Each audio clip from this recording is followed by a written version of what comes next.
Good evening. I'm Louis Rotundo from Altamont Springs. I'm here with my associate, Jonathan Paul of New Urban Concepts. We're going to talk to you tonight a little bit about some legislation that was passed in 2013. And before I do, let me sort of set the stage for you as to this was the last piece of a building process for cities and counties. In my day job, I'm a lobbyist. I represent cities and counties. I pretend to be a traffic engineer. I pretend to be a lawyer. I pretend to be a lot of things sometimes. After a little while, you get good at this. But in 2005, Representative Johnson drafted me to help the House write a growth management bill, which became Senate Bill 360. The premise of that bill was very simple. Go downtown, urban infill and redevelopment, and areas, not projects. That was the premise of that bill. Since that time, the legislature has given cities, while they've taken away some of our authority on one hand, because I represent cities, they've given us incredible tools to use to create a vision for ourselves, for each local community. And that goes through community capture language, which most people go, you mean internal capture? No, community capture, different concept entirely. Crop share, rewrites, no longer does a developer pay for other people's traffic. Oh, it's a developer bailout. No, it now allows expensive projects to be done at the cost to the people doing them, not to traffic that was generated 10 years prior to that. And finally, mobility plan, mobility fee, a little piece of legislation I wrote in 2013, and I'm not sure a lot of people understood what it did, but here's, in a brief couple of words, what it does. It's designed to let cities be cities, let counties be counties, and you can chart your own future vision for your city. You take control of your future, not the county giving you your vision, not the state giving you your vision. It's you take control of your vision of your future. It's a tool designed to provide flexibility, to allow you to address the issues that always come up. What about traffic circulation? We're only talking about traffic here. That's all we're talking about. And in the end, it creates that vision for you that guides you and future commissions as what you want your city to look like in 5, 10, 15-year increments, whatever you set your plan for. It allows you to pick the vision, the plan, the areas you want growth, redevelopment, or no growth to occur. And then finally, it allows you to set the fee that pays for these improvements that come, and it gives you flexibility in what that fee can be spent for. If I'd been standing here 5 years ago, I'd have said, and you can build a road. If I'd been standing here 10 years ago, and you can build a road. Now I would say to you, and you can spend those fees on bikes, sidewalks, trolleys, train, Uber. Altamont, as you may know, just created a process which got us international press. I didn't realize it was going to do that. Where we're basically subsidizing Uber to transport our citizens within the city. We've already had, in 2 months' time, a 10-fold increase in ridership in transit within the city at a minimal cost. Very minimal. And with that, I'll just sum it by saying it allows you to reimagine your city and what you want it to be. With that, I'll let Jonathan do a little presentation which gives you some pictures, and I'll be happy to answer any questions you have. Thank you. Good evening, Commissioners. Jonathan Paul with New Urban Concepts. As Louis had mentioned, the mobility plan and the mobility fee is really a different way of looking at how the community envisions both people moving around in the community and also visiting to your area. The genesis of the mobility plan and mobility fee is what a lot of communities have faced. You have new growth, generates traffic, solutions to build a roadway. And this works great in suburban areas and growing areas. But when you're actually talking about cities, adding new roadway capacity within an already built out city, really is not the best way to get around. People may not necessarily want to. I'm sorry, can you just pick the microphone up just a little bit, point it more towards you? Yeah. Thank you. Moving traffic, moving people, Talk right into us. in terms of widening roadways, is really not the most appropriate means for getting around in a city. Mobility plan allows an opportunity to integrate both land use and transportation together to ensure that they are compatible and also focused on how you best get an individual from point A to point B, whether that's by a car, Uber, or some other mode of transportation. These fees allow local governments to start being more proactive in terms of how they regulate new growth, and also the types of fees that they charge for that new growth to provide transportation. It also provides an opportunity for local governments to imagine new modes of transportation. Increasingly, car sharing, services such as Uber and Lyft, is becoming a great way for people to get around communities. In Miami-Dade this year, they're actually going to be testing out autonomous transit vehicles, meaning no drivers at all in transit vehicles. There's actually a company built out of Washington, D.C. that's using in Portland, Oregon, and Miami-Dade testing these vehicles. One of the biggest impediments to transit is actually the cost of bus drivers and getting those individuals around. These are actually autonomous vehicles.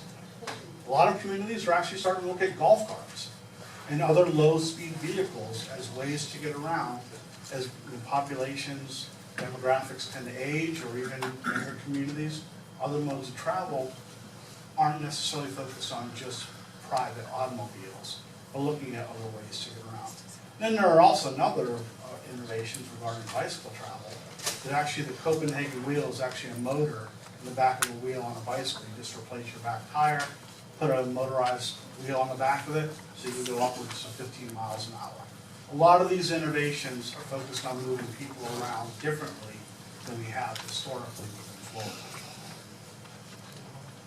Mobility plan, mobility fee is really an opportunity for the city of Lake Worth to create destinations and to build on some of the community assets that are already here.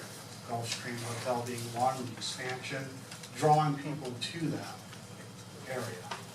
We've got a number of great buildings, Art Deco, architecture. We've got a lot of gems in this community that you can start to use to attract individuals, even though you already are, but even to bring more folks down here. Recently I had a chance to the East Coast Greenway. There's been a lot of discussions about building a greenway all the way from Key West to Maine. Portions of it already exist in your community. I was just out here for a few minutes and the number of cyclists coming by was amazing. Again, different modes of travel to see the features that your community has to offer.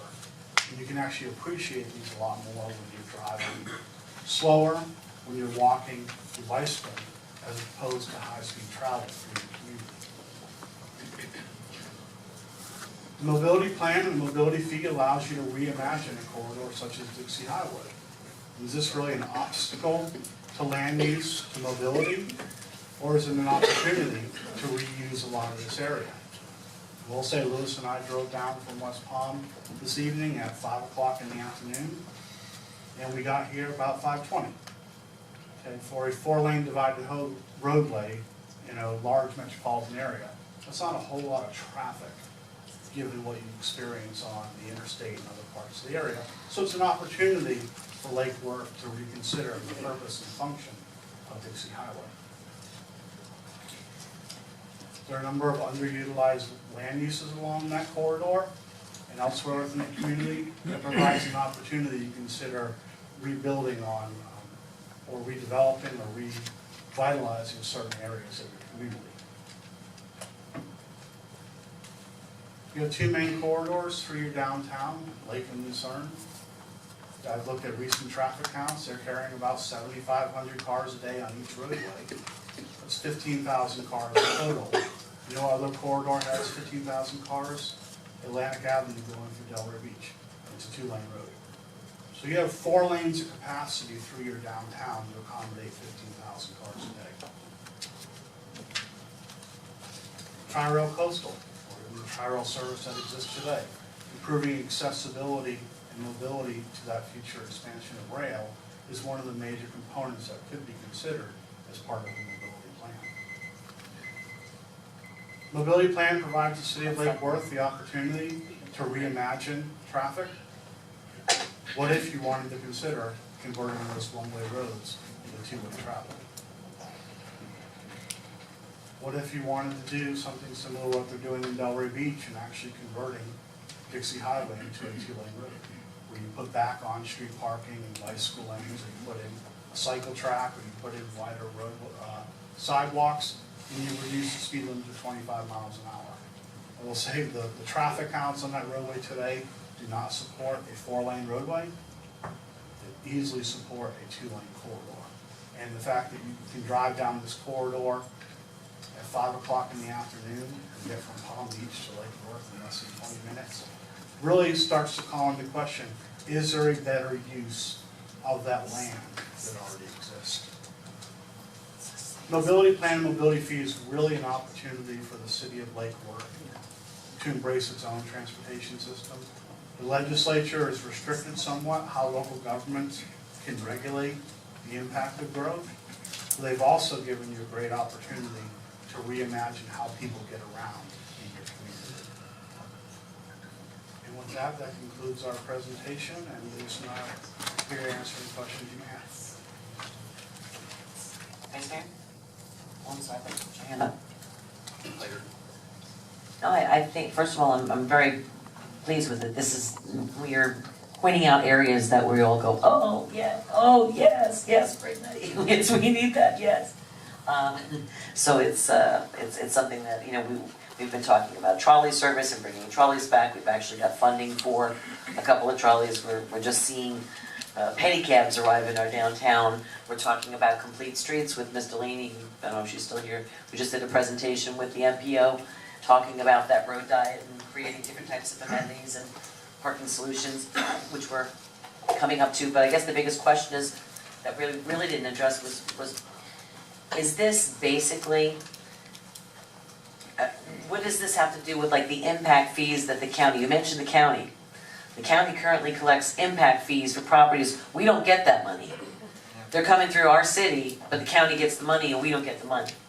So, at the risk of not overstating and boring you with a long story, the legislature has granted you the opportunity to create your own future by doing this. This is a last-passed law, which may not mean much to you all, but will to your city attorney. It's a last-passed law.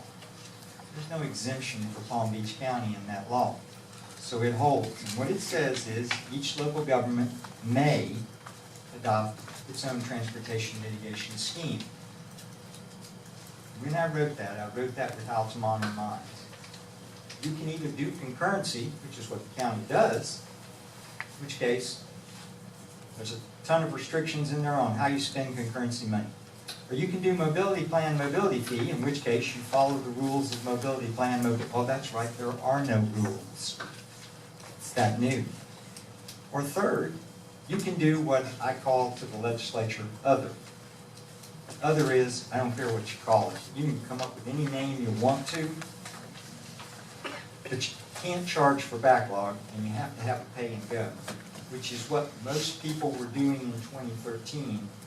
They abolished concurrency and then did concurrency under a new name called Other, Blue, Thursday, Mobility, whatever they called it in individual cities, but it was concurrency, and allowed them to charge without going through the concurrency section of law. So this gets around this. What this says, what the law says is, you have to adopt a mobility plan and a mobility fee. And the fee must be spent as per the plan that was the basis of the fee. Is that round robin logic? Yes, it is, and it was written that way specifically to pass a rational nexus test, which the law requires. So, in brief, to answer your question, if the city determines they wish to do something like this, and your vision is X, Y, and Z, and you pick these two areas to redevelop, not develop, reimagine, whatever you wish to do, and you intend to facilitate some level of development or redevelopment in that area, because if you don't, there is no new money. You only charge money for growth, redevelopment, whatever, but you can do it under your own terms. Now, in my city of Altamont, we're putting 130 units to the acre, right beside the train station. How am I going to pay for that? Well, I'm going to take trips off Sunrail. I have 13,000 trips that come through on Sunrail. You know why I know that? Because that's what DOT told me, that's what the capacity of the railroad is. Now, they don't have any kind of ridership like that, but that's okay. We're talking about today, they don't have that kind of ridership, but it can handle 13,000. You're someone who wants to develop or redevelop everything by our train station slump. We want to redevelop it. Let's say I'm a developer and I come in and I say I want to build a 10-story building. Great, we'd love for you to. Your costs are going to be $1 million. But I tell you what I'm going to do. I'm going to subsidize your cost. Unlike in other parts of my city where I won't do that. I'm going to subsidize your cost with part of those 13,000 trips, which I'm going to give to you, give you credit for. There's your cost. That changes and allows you to do things that ordinarily a developer might say to you, I can't do that. There's not enough money in this dirt to make that viable. It gives you a better control over what's going on. And you're looking at areas, not projects, when you do it. So there is a community capture element to that that allows you to get additional credit for the trade-offs between existing uses and new uses which may occur within those areas. City manager? Yeah, and I appreciate the examples of Altamont. I don't know that that resonates in Lake Worth, but the way I understand the program, by implementing a mobility plan which the community would develop, the things that would be more relevant to Lake Worth's direction, which pictures you showed on like US 1, for example, bringing it down and creating a smaller roadway and maybe implementing trolleys and those kinds of, any redevelopment that would occur in the city, that fee that they would pay instead of going to the county as an impact fee could go to implement your vision and plan. So, and I apologize for that Yeah. long-winded answer, but that is the right answer. It in effect allows you to fulfill your plan and fully mitigate the transportation impacts of that development. There is nothing, let me repeat that, there is nothing in state law that says I pay for no impacts. If you have fully mitigated your transportation impacts in your city plan, you're done. So the example I sometimes use is, in that theoretical place, the city charges 100 pennies, the county charges 100 pennies, and that's where you go. Okay, now, my new development plan says you must mitigate your transportation impacts. So I will now charge you 150 pennies, and you owe nothing more. So Mr. Developer, your costs went down. The city got more money. I kept it here. I fulfilled my vision. And I made improvements that I want to see for the benefit of my citizens in that area, in the whole community. After all, you don't build a trolley. There's one block. You build it for a circulating system, which then allows you to pay for it. so using that example, the Regency Party site up on US 1, developed under our current land development regulations, it would pay into a fee that would be set by the city, and it would go into the plan elements that you determine. Correct. Okay. So is that clear? Commissioner Mercer? And I just wanted to comment on that, because I sat in on an MPO meeting I was there. where they shared the love, so to speak, with the money that they've collected. And Lake Worth got very little. Some of these other cities around, and I think Jamie has a comment on this, some of the other cities got a lot of money, and Lake Worth got very little. So, you know, I'd be interested in hearing a little bit more if we can bring that funding that Palm Beach County is collecting back to Lake Worth and implement it into something that works for us, instead of begging Palm Beach County to share a little bit more love with Lake Worth. I think what you heard my good friend George say was, they aren't building any roads in your community. They have no rational nexus to collect money. So that raises an interesting question of, if you decide to do a vision and a plan, you can keep that money because you're fulfilling the requirements of state law, which is you must have a mitigated transportation scheme as part of your plan. So you will keep that money. If you commit to do A, B, C, and D as part of your plan, and that fully mitigates the transportation impacts, not just for that project, but perhaps even for that area, then there is nothing else. There is no, oh yeah, but what about the other? There is no other. You fully mitigated the transportation impacts of that development, redevelopment, whatever. There's nothing else to discuss. Are we, if we do the plan, are we able to keep 100% of it? Or does Palm Beach County still get a piece? Whatever your land use and your transportation mitigation plan requires, that's the answer to the question. I sometimes tell cities, don't, look, the city is in the county. There may be a county road that runs somewhere in your city that you may want to do something with, and you may wish to spend money on that county road. This way, you're doing it. I don't think the county is going to object if you're spending money on a county road, but the answer to your question is the same one I've said twice before. If you fully mitigate your transportation impacts with your plan and your money, there is no other money. There is none. But Dixie and federal are state. Yeah. And that is a requirement that also, the same requirement holds. What is your plan? What is the mitigation required? What are you doing to mitigate those impacts? Gotcha. Jamie, did you have something to say? Yeah, Jamie Brown, Public Services Director for the record. From 2003 to 2015, what the city is actually giving the county is $3.7 million, $3.7 million in impact fees. What we've actually gotten back is $500,200, and $456,000 of that was for Congress to 95 on 10th Avenue North, which isn't really Business city. So we're really not getting anything in return for all the impact fees we're paying. So I just wanted to put those numbers. Where's our plan? No, okay. Those numbers are very skewed. Commissioner McBoyd. What was the time period on those numbers?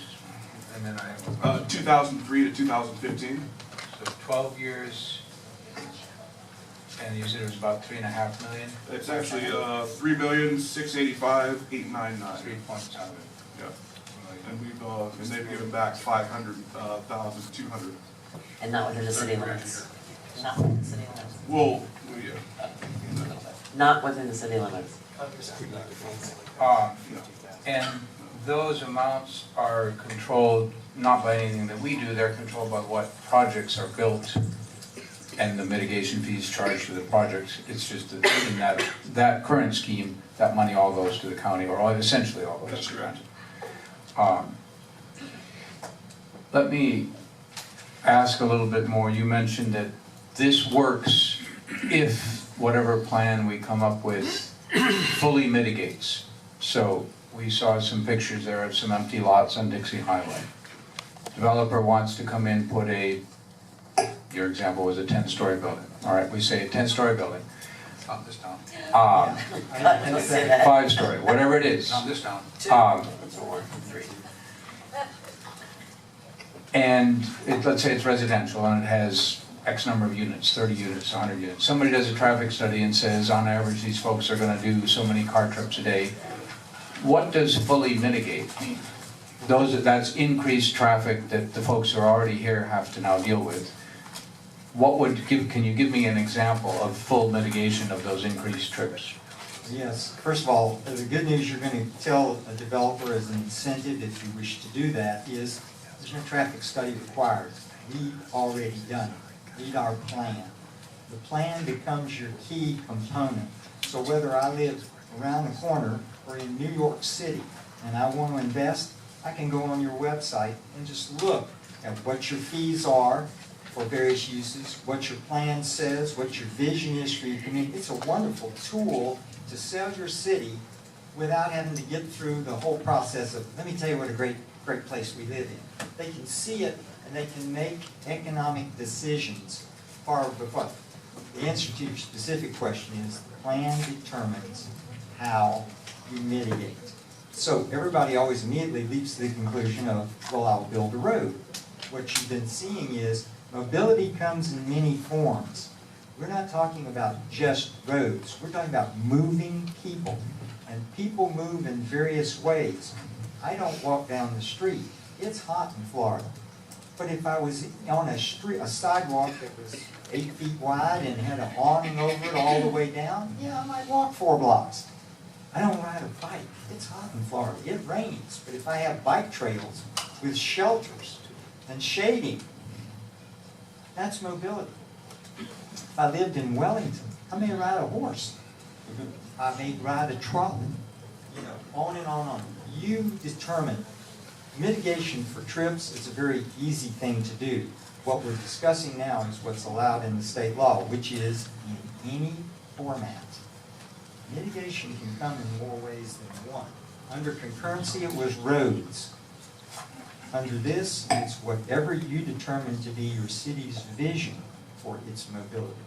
Okay, I have 2 follow-up questions, if I might.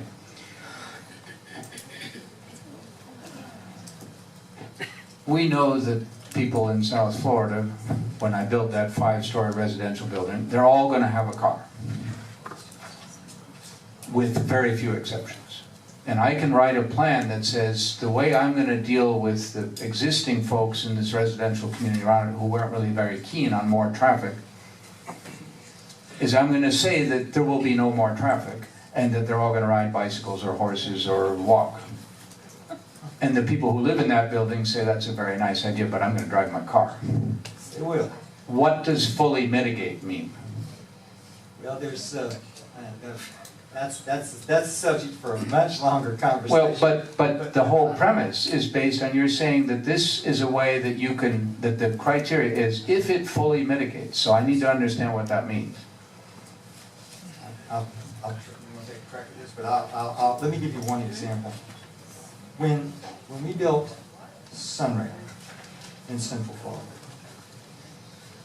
when I first wrote the legislation to create Sunrail in 1988, I cannot tell you how many city councils looked me in the eye and said, "A train in Florida? Are you crazy? It'll never, nobody's going to get out of their car. Nobody's going to ride it. Nobody will use it." And the answer was, you're right. They won't. Under the current land use policies, under the current vision, under we build roads, under we build 400 parking spaces for every new development that comes in, you will not get that. When that changes as part of your development plan for your city, your vision, you get different options. Because I'll give you an example, Lake Mary, very small city, and they had a 4-story development, and they were going to build 100 parking spaces for that 4-story development.